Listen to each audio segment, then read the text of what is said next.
Hi friends, PSC ബിഗിനേഴ്സിലേക്ക് അവർക്കും സ്വാഗതം. ഇന്ന് നമ്മൾ ലാസ്റ്റത്തെ ജോഗ്രഫിയുടെ കണ്ടിന്യൂഷനാണ് നടത്തുന്നത്. ലാസ്റ്റ് ക്ലാസ്സിൽ നമ്മൾ ഈ ഉത്തരപർവ്വത മേഖലയെ ട്രാൻസ് ഹിമാലയം,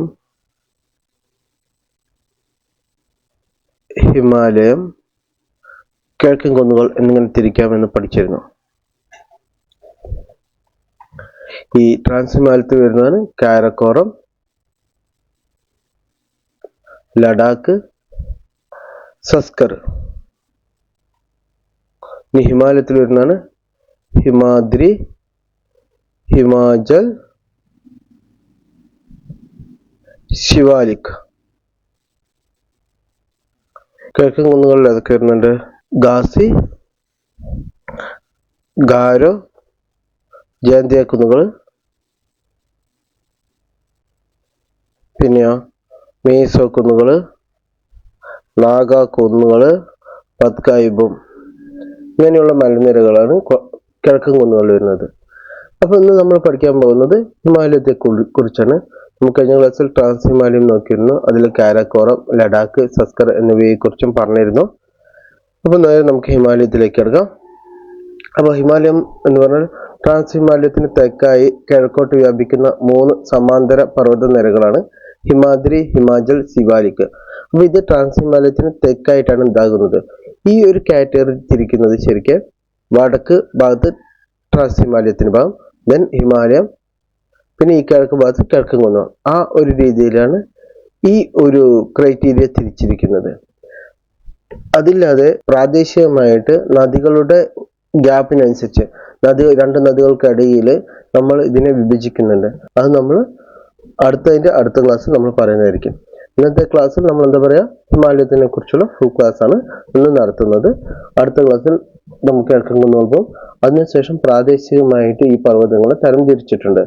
അവ എങ്ങനെയാണ് പ്രാദേശികമായി തരംതിരിച്ചിരിക്കുന്നത് എന്ന് വെച്ചാൽ നദികളുടെ അടിസ്ഥാനത്തിൽ, നദികളുടെ ഫോം ചെയ്ത ഗിരികന്ധരങ്ങളുടെ അടിസ്ഥാനത്തിലൊക്കെയാണ് അവ തരംതിരിച്ചിരിക്കുന്നത്. അപ്പോൾ നമുക്ക് വീണ്ടും നോക്കാം. ഈ ഹിമാദ്രി എന്ന് പറയുന്നത് ഗ്രേറ്റർ ഹിമാലയം, ഇന്നർ ഹിമാലയം എന്നീ പേരുകളിലൊക്കെ എന്തിനെ അറിയപ്പെടുന്നുണ്ട്? ഈ ഹിമാദ്രിയെ അറിയപ്പെടുന്നുണ്ട്. ഹിമാദ്രി, ഗ്രേറ്റ് ഹിമാലയ, ഇന്നർ ഹിമാലയ എന്നൊക്കെ എന്താ അറിയപ്പെടുന്നുണ്ട്? ഹിമാദ്രി അറിയപ്പെടുന്നുണ്ട്. ഇവ സമുദ്രനിരപ്പിൽ നിന്നും ഏകദേശം 6100 മീറ്ററിന് മുകളിലുള്ള ഉയരമുള്ള പർവ്വത നിരകളാണ്. ഏകദേശം 25 കിലോമീറ്ററാണ് ഇതിന്റെ വീതി എന്ന് പറയപ്പെടുന്നത്. മഞ്ഞുമൂടപ്പെട്ട പർവ്വതങ്ങളാണ് ഇവ. ലോകത്തിലെ ഉയരമേറിയ മിക്ക കൊടുമുടികളും കാണപ്പെടുന്നത് അവിടെയാണ്, ഈ ഹിമാദ്രി നിരകളിലാണ്. മൊത്തം 14 പർവ്വതങ്ങളാണ് 8000 മീറ്റർ മുകളിൽ ഉള്ളത്. 8000 മീറ്ററിനേക്കാൾ ഹൈറ്റുള്ള 14 കൊടുമുടികളാണ് മൊത്തമുള്ളത്. അവയിലെ 10 കാണുന്നത് ഈ ഹിമാദ്രിയിലാണ്. ഹിമാദ്രിയിലാണ്. ഇതിന് 8000 ഇയേഴ്സ് എന്നാണ് ഈ 14 കൊടുമുടികളെ അറിയപ്പെടുന്നത്. എന്താണ് 8000 ഇയേഴ്സ് എന്നാണ് ഈ 14 കൊടുമുടികളെ അറിയപ്പെടുന്നത്. അപ്പൊ ഈ 10 അതിലാണ്. 10 വന്നിട്ട് നമ്മുടെ ഹിമാദ്രിയിലാണ് കാണപ്പെടുന്നത്. ബാക്കി 4 കാണപ്പെടുന്നത് ട്രാൻസ് ഹിമാലയത്തിലാണ്. ട്രാൻസ് ഹിമാലയത്തിലാണ്. അപ്പൊ ഈ ട്രാൻസ് ഹിമാലയത്തിൽ ഒരെണ്ണം ഓൾറെഡി പഠിച്ചിരുന്നു. ഏതായിരുന്നു? മൗണ്ട് K2 നമ്മൾ ഓൾറെഡി പഠിച്ചിരുന്നു. എവറസ്റ്റ് വരുന്നത് ഏതിലാണ്? എവറസ്റ്റ് വരുന്നത് ഹിമാലയത്തിലാണ്. ഹിമാലയത്തിലാണ് എവറസ്റ്റ് വരുന്നത്. അപ്പൊ ഈ എവറസ്റ്റ് എവിടെ നോക്കുന്നത്? ഈ ഹിമാലയത്തിൽ ഏതൊക്കെ നിരകളുണ്ടെന്ന് ഞാൻ പറഞ്ഞിരുന്നു. ഹിമാദ്രി ഉണ്ട്, ഹിമാചൽ ഉണ്ട്, ശിവാലിക് ഉണ്ട്. ഈ ഹിമാദ്രി തന്നെയാണ് ഏത് കാണുന്നത്? എവറസ്റ്റ് കാണുന്നത്. എവറസ്റ്റിന്റെ ഉയരം എത്രയാണ്? 884.86 2848.86 മീറ്റർ ആണ് ഇതിന്റെ എവറസ്റ്റിന്റെ ഉയരം എന്ന് പറയുന്നത്. ഈ ഹിമാദ്രിയുടെ വിശേഷണം എന്ന് പറയുന്നത് ഹിമാലയത്തിന്റെ ഏറ്റവും വടക്കുള്ള ഭാഗമാണെന്ന് ഞാൻ പറഞ്ഞിരുന്നു. അതുപോലെ ഹിമാലയത്തിന്റെ നട്ടെല്ല് എന്ന് വിശേഷിപ്പിക്കപ്പെടുന്ന പർവ്വതനിരയാണ് ഈ ഹിമാദ്രി എന്ന് പറയുന്നത്. ഹിമാലയത്തിന്റെ നട്ടെല്ല് എന്ന് വിശേഷിപ്പിക്കപ്പെടുന്ന പർവ്വതനിരയാണ് ഈ ഹിമാദ്രി എന്ന് പറയുന്നത്. ഈ ഹിമാദ്രിയിൽ നിന്ന് ഉത്ഭവിക്കുന്ന നദികളാണ് അതൊക്കെ ഗംഗ, യമുന എന്നിവയൊക്കെയാണ് പ്രധാനപ്പെട്ട. ഹിമാദ്രിയിൽ നിന്ന് ഉത്ഭവിക്കുന്ന പ്രധാന നദികൾ എന്ന് പറയുന്നതൊക്കെയാണ് ഗംഗയും യമുനയുമാണ്. അതുപോലെ ഹിമാദ്രിയിലെ പ്രധാന ചുരങ്ങൾ അതൊക്കെയാണ്. ഒന്ന് ബുർജില സോജില ചുരങ്ങൾ. അതൊക്കെയാണ് ബുർജില സോജില ചുരങ്ങള്, ബാരലച്ചാലോ ചുരം,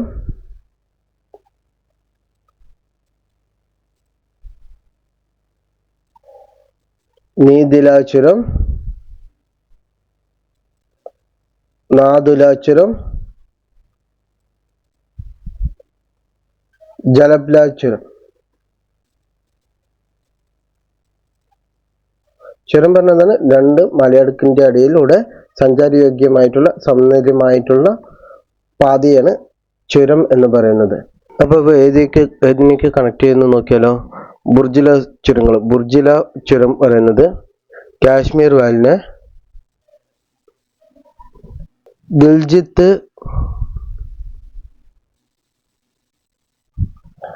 അതുപോലെ ബാൾട്ടിസ്ഥാൻ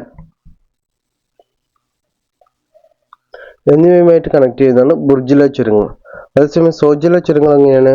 സോജില ചുരങ്ങൾ ശ്രീനഗറിനെ ലേയുമായിട്ട്, അതായത് കാശ്മീർ വാലിനെ ലേയുമായിട്ട് കണക്ട് ചെയ്യുന്നവയാണ് സോജില ചുരങ്ങൾ എന്ന് പറയുന്നത്. ബാരലച്ചാല ചുരം എവിടെയാണുള്ളത്? ബാരലച്ചാല ചുരം വന്നിട്ട് ഹിമാചൽ പ്രദേശിലാണ് ഉള്ളത്.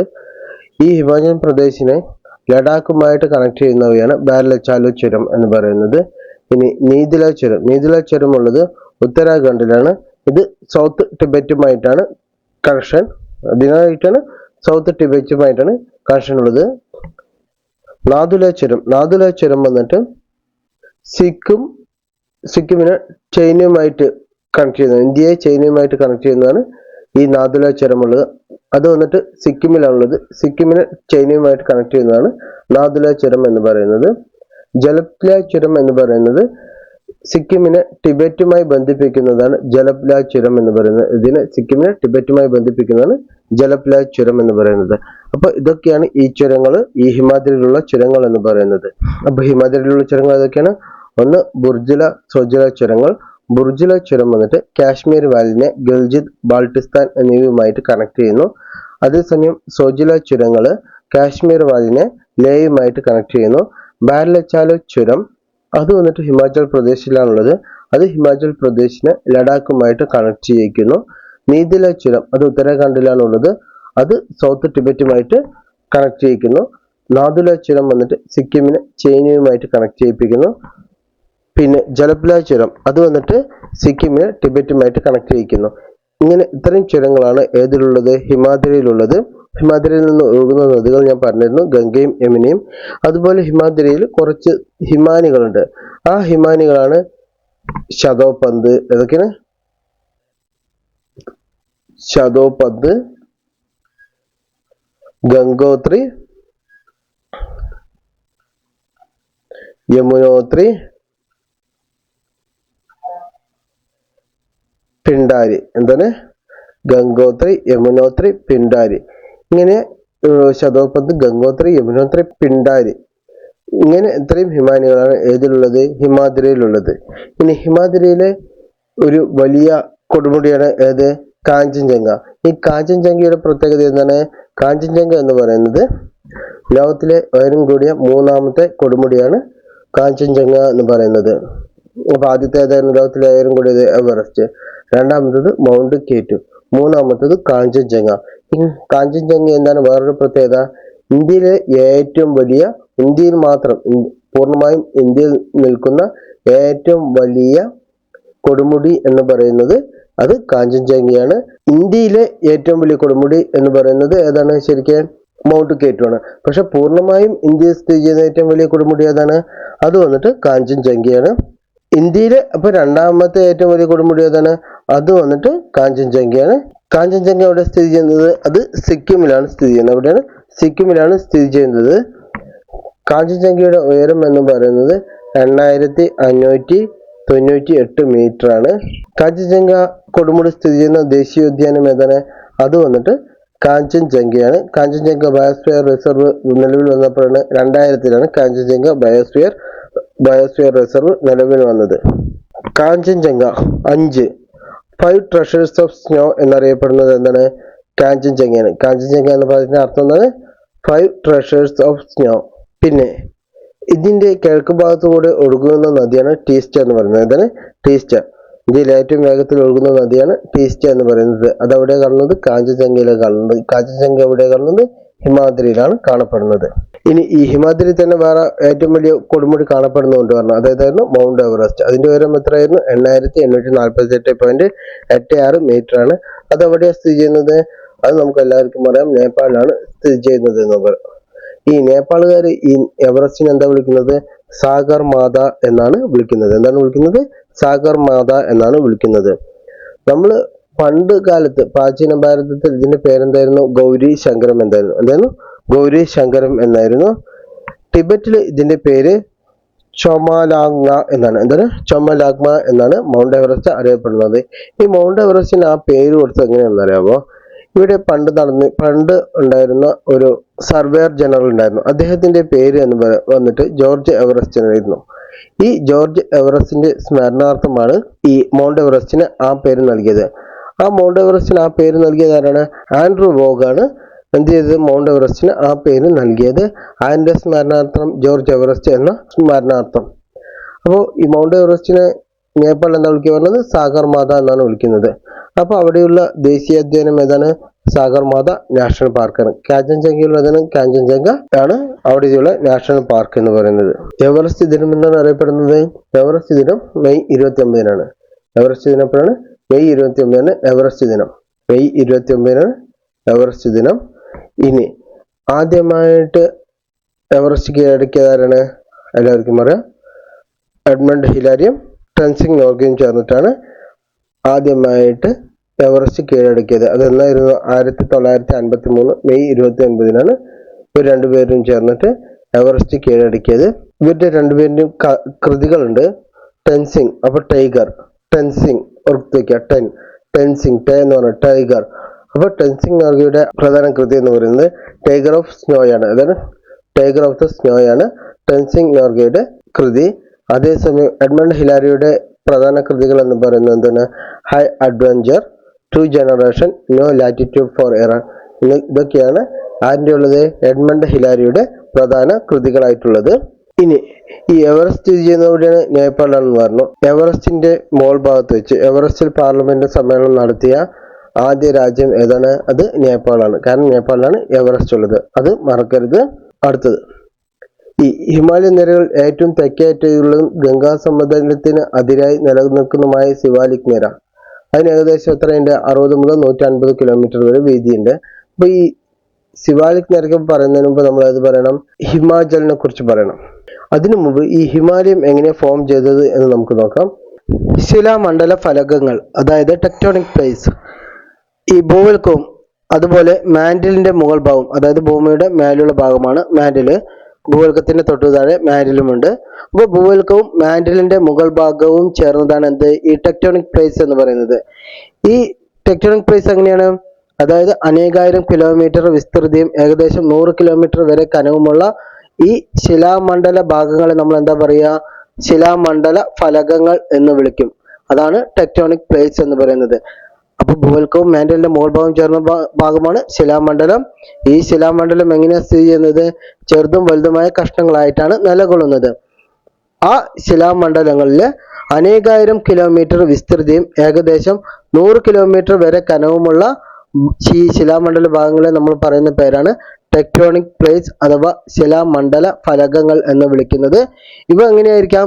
വൻകര ഭാഗം മാത്രം ഉൾക്കൊള്ളുന്നതാവാം, അല്ലെങ്കിൽ കടൽ ഭാഗം മാത്രം ഉൾക്കൊള്ളുന്നതാവാം, അല്ലെങ്കിൽ വൻകരയും കടൽത്തറയും ഉൾക്കൊള്ളുന്നതോ ആവാം.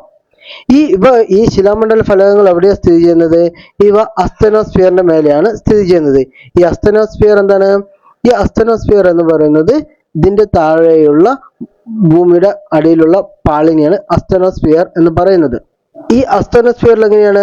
ശിലാമണ്ഡലത്തിന് താഴെ ഉയർന്ന താപത്തിൽ ശിലകൾ ഉരുകി അർദ്ധ ദ്രവാവസ്ഥയിൽ നിലകൊള്ളുന്ന ഭാഗമാണ് അസ്തനോസ്ഫിയർ.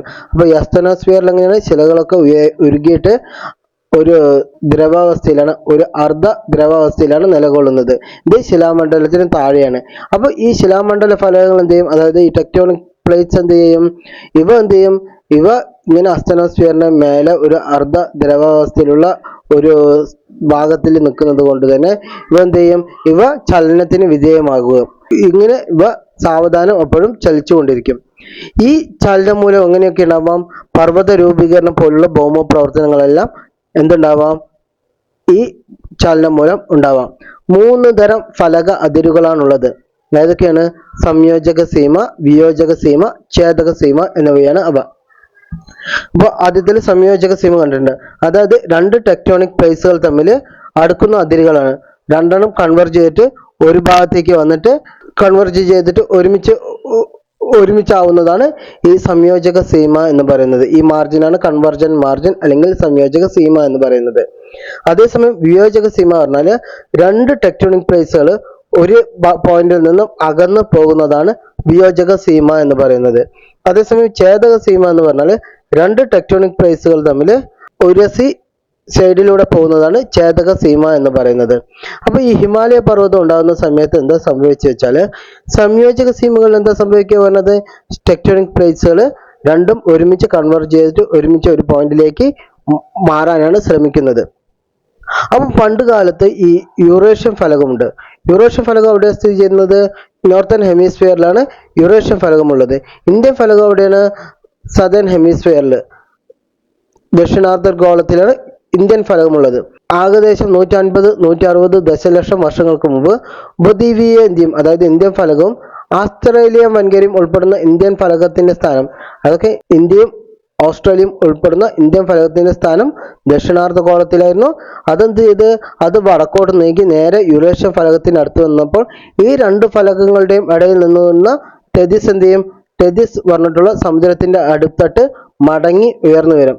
ഇതെന്താ സംഭവിച്ച? സംയോജക സീമയാണ് സംയോജിക്കുന്നത്. അതായത് രണ്ട് ഫലകങ്ങൾ കൂട്ടിമുട്ടുകയാണ് ചെയ്യുന്നത്. അപ്പൊ അവയുടെ അതിരുകൾ എന്ത് ചെയ്ത് അവയുടെ അടിയിലുണ്ടായിരുന്ന ടെതിസിന്റെ അടിയിലുള്ള ഫലകം മെല്ലെ ഉയർന്നു വന്നു. ഈ ടെതിസ് സമുദ്രത്തിന്റെ അടുത്തട്ട് ഉയർന്നു വരാൻ തുടങ്ങി. അങ്ങനെയാണ് ഇവിടെ എന്ത് സംഭവിച്ചത്? ഹിമാലയ പർവ്വതം രൂപീകരിച്ചത്. ഇത് എപ്പോഴാണ് നടന്നത്? ഒരു 150-160 ദശലക്ഷം വർഷങ്ങൾക്ക് മുമ്പ് നടന്നതാണ്. അപ്പോൾ ഇങ്ങനെ സമ്മർദ്ദ ഫലമായിട്ട് ശിലകൾക്ക് എന്താ സംഭവിക്കുക? വലനം അല്ലെങ്കിൽ ഫോൾഡിങ് നടക്കുന്നുണ്ട്. ഇപ്പൊ കണ്ടില്ലേ, ഇവിടെ രണ്ട് ഫലകങ്ങൾ കൂട്ടിമുട്ടിയിട്ട് അവിടെയുള്ള സമ്മർദ്ദത്തിന്റെ ഫലമായിട്ട് ഇങ്ങനെ മടങ്ങി മടങ്ങി ഈ പർവ്വത രൂപീകരണം നടക്കുന്നു. ഇതിനെയാണ് വലനം എന്ന് പറയുന്നത്. അപ്പൊ ഇങ്ങനെ ഉണ്ടാകുന്ന പർവ്വത നിരകളെ എന്താ പറയുക? ഫോൾഡിങ് മൗണ്ടെയ്ൻസ് എന്നാ പറയുക. എന്താണ്? ഫോൾഡ് മൗണ്ടെയ്ൻസ് എന്നാ പറയുക. അപ്പൊ എന്തൊക്കെയാണ് പറഞ്ഞത്? നമ്മുടെ ഭൗമശിലാപാളികളിൽ ശിലാമണ്ഡല ഫലകങ്ങളുണ്ട്. ഈ ശിലാമണ്ഡല ഫലകങ്ങൾ എന്ന് പറയുന്നത് എന്താണ്? മാൻഡോവൽ മാൻഡലിന്റെ മുകൾ ഭാഗം ചേർന്നതിന് ശിലാമണ്ഡലം എന്ന് പറയും. അനേകായിരം കിലോമീറ്റർ വിസ്തൃതിയും അതുപോലെ 100 കിലോമീറ്റർ കനവുമുള്ള ഈ ശിലാമണ്ഡല ഭാഗങ്ങളെയെല്ലാം കൂട്ടിച്ചേർന്ന് പറയാ ശിലാമണ്ഡല ഫലകങ്ങൾ എന്ന് പറയും. ഈ ശിലാമണ്ഡല ഫലകങ്ങൾ സ്ഥിതി ചെയ്യുന്നത് അസ്തനോസ്ഫിയറിന്റെ മേലയിലാണ്. അസ്തനോസ്ഫിയർ എന്താണ്? അസ്തനോസ്ഫിയർ അർദ്ധ ദ്രവാവസ്ഥയിലാണ്. ഭൂമിയുടെ അടിത്തട്ടില് ശിലകൾ അതികഠിനമായ ചൂടിൽ ഉരുകിയിട്ട് ഒരു അർദ്ധ ദ്രവാവസ്ഥയിൽ ഉണ്ടാകും. ആ ഒരു പോർഷനിലാണ് അസ്തനോസ്ഫിയർ എന്ന് പറയുന്നത്. ഈ അസ്തനോസ്ഫിയർ അർദ്ധ ദ്രവാവസ്ഥയിലായതുകൊണ്ട് തന്നെ അതിനു മുകളിൽ നിൽക്കുന്ന ശിലാമണ്ഡല ഫലകങ്ങൾ എന്ത് ചെയ്യും? എപ്പോഴും ചലനത്തിലായിരിക്കും. അപ്പൊ സാവധാനം വളരെ മെല്ലെ ചലിച്ചുകൊണ്ടിരിക്കും. ഈ ഇങ്ങനെയുള്ള ഫലക ചലനങ്ങൾ മൂലം, അതായത് 2-3 ഫലകങ്ങൾ ചലിച്ചുകൊണ്ടിരിക്കുമ്പോൾ അവതരം 3 തരം ഫലക അതിരുകളാണ് ഉണ്ടാവുക. ഒന്ന് സംയോജക സീമയുണ്ടാവും, രണ്ടാമത്തെ വിയോജക സീമയുണ്ടാവും, മൂന്നാമത്തത് ഛേദക സീമയുണ്ടാവും. ഈ സംയോജക സീമ എന്ന് പറഞ്ഞാൽ രണ്ട് ഫലക അതിരുകൾ തമ്മിൽ കൂട്ടിമുട്ടിയിട്ട് ഒരു പോയിന്റിലേക്ക് എത്തുന്നതിനാണ് കൺവെർജൻ മാർജിൻ അഥവാ സംയോജക സീമ എന്ന് പറയുന്നത്. അതേസമയം വിയോജക സീമ എന്ന് പറഞ്ഞാൽ ഒരു പോയിന്റിൽ നിന്നും അവ അകന്നു പോകുന്നതാണ് വിയോജക സീമ അല്ലെങ്കിൽ ഡൈവർജൻ മാർജിൻ എന്ന് പറയുന്നത്. അതേസമയം ഛേദക സീമ എന്ന് പറഞ്ഞാൽ രണ്ട് ഫലകങ്ങൾ തമ്മിൽ തൊട്ടുമുട്ടിയിട്ട് പോകുന്നതാണ് ഛേദക സീമ എന്ന് പറയുന്നത്. നമ്മുടെ ഹിമാലയ പർവ്വതം എങ്ങനെയാണ് രൂപീകരിച്ചത്? ഹിമാലയ പർവ്വതം ഒരു മടക്ക് പർവ്വതത്തിന് ഉദാഹരണമാണ്. ഈ മടക്ക് പർവ്വതങ്ങൾ എങ്ങനെയാണ് രൂപീകരിക്കുന്നത്? ഇപ്പൊ ഹിമാലയം രൂപീകരിച്ചത് എങ്ങനെയാണ്? പണ്ടുകാലത്ത് ഒരു 150-160 ദശലക്ഷം വർഷങ്ങൾക്ക് മുമ്പ് ഉപദ്വീപീയ ഇന്ത്യയും ഓസ്ട്രേലിയയും വൻകരയും ഉൾപ്പെടുന്ന ഇന്ത്യൻ ഫലകത്തിന്റെ സ്ഥാനം എവിടെയായിരുന്നു?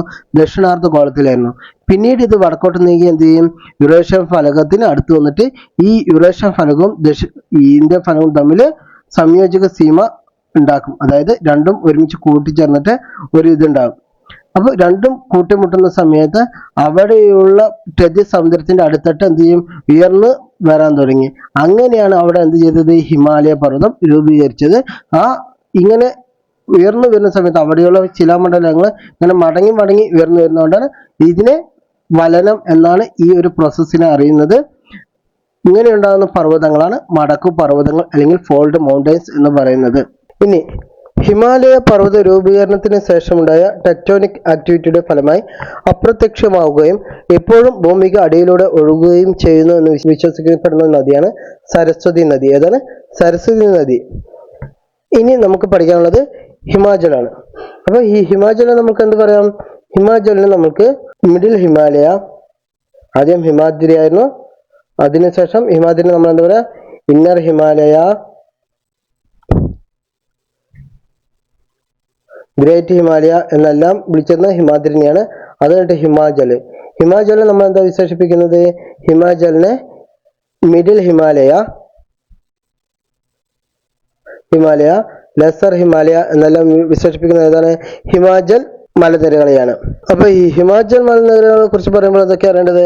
ഇവ ഹിമാദ്രിക്കും സിവാലിക്കിനും ഇടയിലാണ് ഇവ സ്ഥിതി ചെയ്യുന്നത്. അപ്പൊ സിവാലിക്കിന്റെ പേരെന്താണ്? ഔട്ടർ ഹിമാലയ എന്നാണ് അറിയപ്പെടുന്നത്. ഔട്ടർ ഹിമാലയാണ്. ശിവാലിക് മലനിരകൾ, ശിവാലിക് ഏതാണ്? ശിവാലിക്കിന്റെ പേര് ഔട്ടർ ഹിമാലയ എന്നറിയപ്പെടുന്നു. അപ്പൊ ഈ ഹിമാചൽ എവിടെയാണ് സ്ഥിതി ചെയ്യുന്നത്?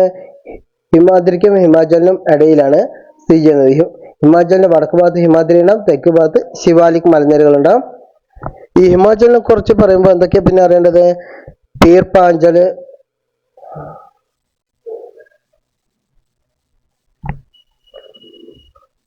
മസൂറി.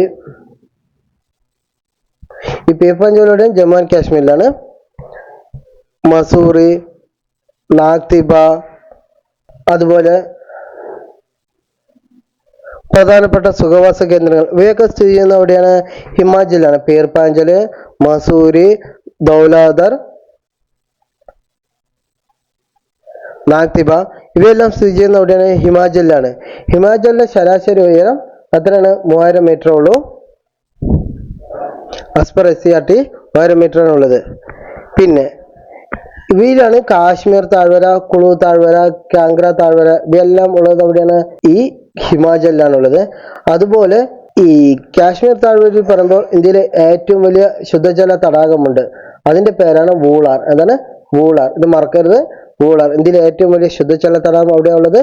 അത് കാശ്മീർ താഴ്വരയിലാണ്. അതെവിടെ സ്ഥിതി ചെയ്യുന്നത്? ഹിമാചൽ നിരകളിലാണ് സ്ഥിതി ചെയ്യുന്നത്. പിന്നെ ഹിമാചലിലുള്ള പ്രധാന സുഖവാസ കേന്ദ്രങ്ങൾ അതൊക്കെയാണ്? ഷിംല, കുളു, മണാലി, മസൂറി, നൈനിറ്റാള്, അൽമോറ, ഡാർജിലിംഗ് ഇതെല്ലാം എവിടെയാണ്? ഇവയെല്ലാം ഹിമാചലിലെ സുഖവാസ കേന്ദ്രങ്ങളാണ്. ഇനി ഹിമാചലിലെ പുൽമേടുകൾ ഏതൊക്കെയാണ്? ഹിമാചലിലെ പുൽമേടുകളാണ് ബുക്യാല്,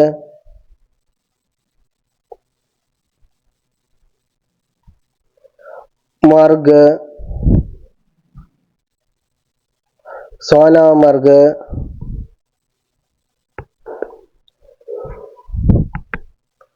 ഈ സോനാമർഗ്, സോന പറഞ്ഞാൽ സ്വർണം.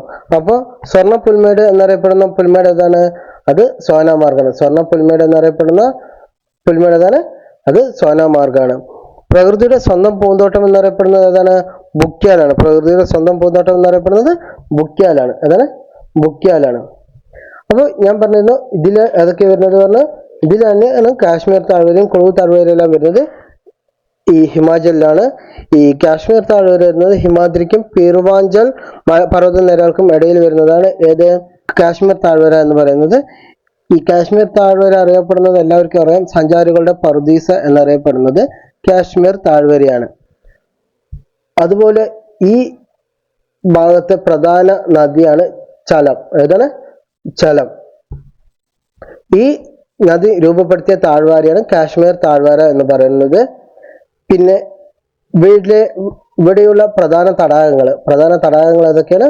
കാശ്മീർ താഴ്വരയിലെ പ്രധാന തടാകങ്ങളാണ് ദാൽ തടാകം. ഏതൊക്കെയാണ്? ദാൽ തടാകം, വൂളാർ തടാകം. വൂളാർ തടാകം ഞാൻ പറഞ്ഞു. വൂളാർ തടാകമാണ് ഏറ്റവും വലിയ ഇന്ത്യയിലെ ശുദ്ധജല തടാകമാണ് വൂളാർ തടാകം എന്ന് പറയുന്നത്. ഈ രണ്ട് തടാകങ്ങളുടെ പ്രധാന നദി ഏതാണ്? അത് ചലം നദിയാണ്. ഇനി ദാൽ തടാകത്തിന്റെ പറയുന്ന പേര് കാശ്മീരിന്റെ കിരീടത്തിലെ രത്നം, ഒഴുകുന്ന പൂന്തോട്ടം, പൂക്കളുടെ തടാകം എന്നെല്ലാം വിശേഷണമാണ് ഈ ദാൽ തടാകത്തിനുള്ളത്. എന്തൊക്കെയാണുള്ളത്? കാശ്മീരിലെ കിരീടത്തിന്റെ രത്നം, കാശ്മീരിന്റെ കിരീടത്തിലെ രത്നം, ഒഴുകുന്ന പൂന്തോട്ടം, പൂക്കളുടെ തടാകം എന്നറിയപ്പെടുന്ന എല്ലാം ദാൽ തടാകമാണ്. ഇന്ത്യയിലെ ഏറ്റവും വലിയ ശുദ്ധജല തടാകമാണ് ഈ വൂളാർ തടാകം എന്ന് പറയുന്നത്. അപ്പൊ നമ്മുടെ ഈ SCERT ബുക്ക് നോക്കുകയാണെങ്കിൽ എന്ത് ചെയ്തിട്ടുണ്ടാകും, ഈ ഇങ്ങനെയല്ലാതെ ഹിമാദ്രി നമ്മൾ ഫസ്റ്റ് പറഞ്ഞിരുന്നു അങ്ങനെയാണ്. നമ്മൾ പറഞ്ഞിരുന്നു ഉത്തരപർവ്വത മേഖലയെ നമ്മൾ ട്രാൻസ് ഹിമാലയ പിന്നെ കിഴക്കൻ കുന്നുകൾ എന്നിങ്ങനെയാണ് വിഭജിച്ചിരിക്കുന്നത്. ഇതില്ലാതെ പ്രാദേശികമായിട്ട് ഈ നദികൾ ഒഴുകുന്നതിനനുസരിച്ച് ഈ മലനിരകൾ വീണ്ടും വിഭജിച്ചിട്ടുണ്ട്.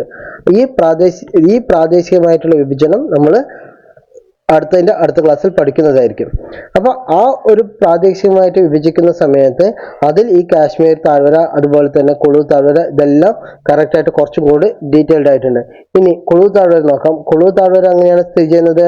ഈ താഴ്വരയിലൂടെ ഒഴുകുന്ന നദിയാണ് കുളു മണാലി വരെയല്ലോ, അതിന്റെ താഴ്വരയിലൂടെ ഒഴുകുന്ന നദിയാണ് ബിയാസ് എന്ന് പറയുന്നത്. എന്താണ് Beas. Great Himalayan national park അതുപോലെ മണികരൻ ഗ്ലേസിയർ ഇവ സ്ഥിതി ചെയ്യുന്ന എവിടെയാണ്? കുളു താഴ്വരയിലാണ്. ദൈവങ്ങളുടെ താഴ്വര എന്നറിയപ്പെടുന്നത് ഏതാണ്? കുളു താഴ്വരയാണ്. ദൈവങ്ങളുടെ താഴ്വര എന്നറിയപ്പെടുന്നത് കുളു താഴ്വരയിലാണ്. അവയിലൂടെ അതിന്റെ കുളുവിന്റെയും മണാലിന്റെയും താഴെ ഒഴുകുന്ന നദിയാണ് ബിയാസ് എന്ന് പറയുന്നത്. ഗ്രേറ്റ് ഹിമാലയൻ നാഷണൽ പാർക്ക് അതുപോലെ മണികരൻ ഗ്ലേസിയർ എന്നിവ സ്ഥിതി ചെയ്യുന്ന എവിടെയാണ്? അത് കുളു താഴ്വരയിലാണ്. ഇനി നമുക്ക് പഠിക്കാനുള്ളത് ശിവാലിക് മലനിരകളാണ്. ശിവാലിക് പറയുമ്പോൾ തന്നെ അറിയാം, നമുക്ക് ഓർത്തിക്കണം ശിവന്റെ ചുരുൾമുടി എന്നുള്ള അർത്ഥത്തിൽ നിന്നാണ് ഈ ശിവാലിക് മലനിരകളുടെ പേര് വരുന്നത്. എങ്ങനെയാണ്? ശിവന്റെ തലമുടി ചുരുൾ എന്നതാണ് ഈ വാക്കിന്റെ അർത്ഥം. ശിവാലിക് എന്നതിന്റെ അർത്ഥം എന്താണ്?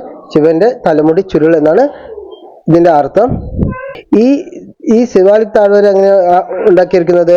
ഈ പർവ്വതനിരകളിൽ നിന്ന് ഉത്പാദിപ്പിക്കുന്ന നദികൾ ഒഴുക്കിക്കൊണ്ടുവരുന്ന എക്കൽ മണ്ണ് അടിഞ്ഞുകൂടി രൂപപ്പെടുന്നതാണ് ശിവാലിക്കിന്റെ താഴ്വാര മേഖല. ഈ ഹിമാലയം പർവ്വതനിരകൾ ഏറ്റവും തെക്കേറ്റത്തായി കാണപ്പെടുന്ന മലനിരകളാണ് ഈ ശിവാലിക് മലനിരകൾ. അപ്പോൾ ഹിമാദ്രി നമ്മൾ ഇത് സത്യം പറഞ്ഞാൽ വടക്ക് നിന്ന് തുടങ്ങുന്നതാണ്. ട്രാൻസ് ഹിമാലയ ഏറ്റവും മേലെ, അതിനുശേഷം ഹിമാലയം. ഈ ഹിമാലയത്തിൽ ഏറ്റവും വടക്കായിട്ട് ഹിമാചൽ നിൽക്കുന്നു, ദെൻ ഹിമാചൽ നിൽക്കുന്നു, ദെൻ ശിവാലിക് നിൽക്കുന്നു. ഈ ശിവാലിക്കിന്റെ അർത്ഥം എന്താണ്? ശിവന്റെ തലമുടി ചുരുൾ എന്നാണ്. അതുപോലെ ഈ ഇവിടെ ഉണ്ടാകുന്ന ഈ താഴ്വര എങ്ങനെയാണ് ഉണ്ടാകുന്നത്? പർവ്വതനിരകളിൽ നിന്ന് ഉത്ഭവിക്കുന്ന നദികൾ കൊണ്ടുവരുന്ന എക്കൽ മണ്ണ് അടിഞ്ഞുകൂടിയിട്ടാണ് ഈ മേഖലയിലുള്ള താഴ്വരകൾ ഉണ്ടാക്കിയിരിക്കുന്നത്. ഇതുപോലെ ഈ ശിവാലിക് പർവ്വതനിരയ്ക്ക് ലംബമായി കാണപ്പെടുന്ന നീളമേറിയ വിസ്തൃതമായ താഴ്വരകളെയാണ് ഡൂണുകൾ എന്നറിയപ്പെടുന്നത്. പ്രധാന ഡൂണുകൾ ഏതൊക്കെയാണ്? ഡെറാഡൂൺ, എല്ലാവരും കേട്ടിട്ടുണ്ടാകും ഡെറാഡൂൺ. അതുപോലെ തന്നെ കോഡ്ലി ഡൂൺ, പള്ളി ഡൂൺ. ഇവയെല്ലാം ശിവാലിക് പർവ്വതനിരയ്ക്ക് ലംബമായി കാണപ്പെടുന്ന നീളമേറിയതും അതുപോലെ വിസ്തൃതമായ താഴ്വരകളെയാണ് ഡ്യൂണുകൾ എന്നറിയപ്പെടുന്നത്. ഇതിൽ ഏറ്റവും വലിയ ഡൂൺ ഏതാണ്? അത് ഡെറാഡൂൺ ആണ്. ഇതിൽ ഏറ്റവും വലിയ ഡൂൺ ഏതാണ്? ഡെറാഡൂൺ ആണ്. പിന്നെ ഇവിടെ ചെയ്യുന്ന പ്രധാന കൃഷിവിളകൾ ഏതൊക്കെയാണ്? ഉരുളക്കിഴങ്ങ്, ബാർലി, കുങ്കുമപ്പൂവ്, തേയില, ഓറഞ്ച്, ആപ്പിള് ഇവയൊക്കെ ഇവയൊക്കെ ശിവാലിക് നിരകളിലെ പ്രധാന കൃഷികളാണ്. ഇത് മലനിരകളായതുകൊണ്ട് തന്നെ ഇവ എങ്ങനെയാണ് കൃഷി? തട്ടുതട്ടായിട്ടുള്ള കൃഷികളാണ് ഉണ്ടാവുക. അതായത് നമുക്ക് ഒരു മലനിര കറക്റ്റായിട്ട് ഫുള്ളായി കിട്ടില്ല. അപ്പോൾ ഒരു ഭാഗത്ത് തട്ട്, അടുത്ത തട്ട്, ദെൻ അടുത്ത തട്ട്, ഇങ്ങനെ തട്ടുതട്ടായിട്ടുള്ള കൃഷികളാണ് ഇവിടെയുള്ള മെയിൻ കൃഷി രീതി എന്ന് പറയുന്നത്. ഇന്ത്യയിൽ ഏറ്റവും തേയില ഉൽപ്പാദിപ്പിക്കുന്ന മേഖലയാണ് ഈ ആസാം മലനിരകൾ. അത് മറക്കരുത്. ആസാം മലനിരകൾ ഇന്ത്യയിൽ ഏറ്റവും കൂടുതൽ തേയില ഉൽപ്പാദിപ്പിക്കുന്ന മേഖലയാണ് ആസാം മലനിരകൾ. അതുപോലെ തന്നെ സർവേ ഓഫ് ഇന്ത്യയുടെ ആസ്ഥാനം എവിടെയാണ്? ഡെറാഡൂൺ ആണ്. ഏറ്റവും വലിയ ഡൂൺ, ഇന്ത്യയിലെ ഏറ്റവും വലിയ ഡൂണാണ് ഡെറാഡൂൺ എന്ന് പറഞ്ഞിരുന്നു. അതില്ലാതെ സർവേ ഓഫ് ഇന്ത്യയുടെ ആസ്ഥാനവും ഡെറാഡൂൺ ആണ്. പിന്നെ ഈ ഡൂൺസ് നദിയിലെ പ്രധാന വൃക്ഷമാണ് സാൽമരങ്ങൾ എന്ന് പറയുന്നത്. സാൽമരങ്ങൾ ഈ ഡൂൺസ് മേഖലയിലെ താഴ്വരയിലെ പ്രധാന വൃക്ഷങ്ങളാണ് സാൽമരങ്ങൾ. അപ്പോൾ ശിവാലിക് മലനിരകൾ പഠിക്കാനുള്ളത് എന്താണ്? ശിവാലിക് എന്ന വാക്കിന്റെ അർത്ഥം ശിവന്റെ തലമുടി ചുരുൾ എന്നാണ്. ഇത് ഹിമാചലിന് തെക്ക് താഴെയായിട്ടാണ്. ഇവിടെയുള്ള പ്രധാന ഡൂണാണ് ഡെറാഡൂൺ എന്ന് പറയുന്നത്. ഈ ഡെറാഡൂൺ എന്ന് പറഞ്ഞാൽ എന്താണ്? ഈ ശിവാലിക് മലനിരകൾക്ക് ലംബമായിട്ട് ഈ വിസ്തൃതമായും നീളമായും കാണപ്പെടുന്ന താഴ്വരകളാണ് ഡൂണുകൾ എന്ന് പറയുന്നത്. ഏറ്റവും പ്രധാനപ്പെട്ട ഡൂണാണ് ഡെറാഡൂൺ. അവിടെ തന്നെയാണ് സർവേ ഓഫ് ഇന്ത്യയുടെ ആസ്ഥാനം എന്ന് പറയുന്നത്. ഇവിടെയുള്ള ഈ മലനിരകളിലുള്ള ഈ ശിവാലിക് നിരകളിലുള്ള കൃഷിരീതി എന്ന് പറയുന്നത് തട്ടുതട്ടായിട്ടുള്ള കൃഷിരീതിയാണ്. അതുപോലെ തന്നെ ഇവിടെയുള്ള പ്രധാന കൃഷികളാണ് ഒന്ന് ആപ്പിൾ. നമുക്കറിയാം മേലെ ഹിമാലയത്തിന് അവിടെ നിന്നാണ് നമുക്ക് ആപ്പിൾ കിട്ടുക എന്നറിയാം. ആപ്പിൾ, ഓറഞ്ച്, തേയില, ബാർലി, കുങ്കുമപ്പൂവ് ഇവയൊക്കെയാണ് ഇവിടുത്തെ പ്രധാന കാർഷിക വിളകൾ എന്ന് പറയുന്നത്. അതുപോലെ തന്നെ ആസാം മലനിരകളിലാണ് ഏറ്റവും കൂടുതൽ തേയില ഉൽപ്പാദിപ്പിക്കുന്ന മേഖല എന്ന് പറയുന്നത്. അപ്പോൾ ഇതാണ് ഇന്നത്തെ ക്ലാസ് എന്ന് പറയുന്നത്. നമ്മൾ അടുത്ത ക്ലാസ്സിൽ കിഴക്കൻ മലനിരകളെ കുറിച്ച് കൂടുതൽ നോക്കും. അതിനുശേഷം അതിൻ്റെ അടുത്ത ക്ലാസ്സിൽ നമ്മുടെ SCERT ബുക്കിൽ ഈ പ്രാദേശികമായിട്ടുള്ള വിഭജനങ്ങളുണ്ട്. അപ്പോൾ അതിൽ പറയുന്നതാണ് കാശ്മീർ താഴ്വര, അതുപോലെ ഉത്തരാഖണ്ഡിൻ്റെത്, അങ്ങനെയുള്ള കുറെ കാര്യങ്ങളുണ്ട്. അതില്ലാതെ ചുരങ്ങൾ ഒരുപാടെണ്ണം പഠിക്കാനുണ്ട്. അപ്പൊ ഈ ഒരു ക്ലാസ് അടുത്ത ക്ലാസ്സിൽ കിഴക്കൻ മലനിരകളായിട്ട് നമ്മൾ അത് ഡിസ്കസ് ചെയ്യുന്നതായിരിക്കും. തൽക്കാലം ക്ലാസ് വൈൻഡപ്പ് ചെയ്യുകയാണ്. ഈ ജോഗ്രഫി പഠിക്കുന്ന സമയത്ത് നമ്മൾ ഒരു സ്ഥലത്ത് പോകുമ്പോൾ ആ ഭാഗത്ത് ചിലപ്പോൾ എഴുതി വെച്ചിട്ടുണ്ടാവും. ആ കാര്യങ്ങളെല്ലാം വായിക്കുക. കാര്യങ്ങളെല്ലാം വായിച്ചിട്ട് അവിടെയുള്ള ഇമ്പോർട്ടൻസ് എല്ലാം എപ്പോഴും ഓർത്ത് വയ്ക്കാൻ നോക്കുക. അതുപോലെ തന്നെ നമ്മൾ ഈ പഠിക്കുന്ന പ്രക്രിയ പറയുന്നത് ഏറ്റവും കൂടുതൽ റിവിഷൻ ആണ് ചെയ്യേണ്ടത്. പഠിക്കുന്നതിനേക്കാൾ കൂടുതൽ നമ്മൾ ചെയ്യേണ്ടത് പഠിച്ച കാര്യങ്ങൾ റിവൈസ് ചെയ്യുക എന്നുള്ളതാണ് മെയിൻ കാര്യം. അപ്പോൾ നമ്മൾക്ക് റിവൈസ് ചെയ്താൽ മാത്രമേ നമുക്ക് ഇതെല്ലാം ഓർമ്മയിൽ നിൽക്കുകയുള്ളൂ. തൽക്കാലം ക്ലാസ് വൈൻഡപ്പ് ചെയ്യുകയാണ്. ഇഷ്ടപ്പെട്ടാൽ ലൈക്ക് ചെയ്യുക, ഷെയർ ചെയ്യുക, സബ്സ്ക്രൈബ് ചെയ്യുക. Thank you.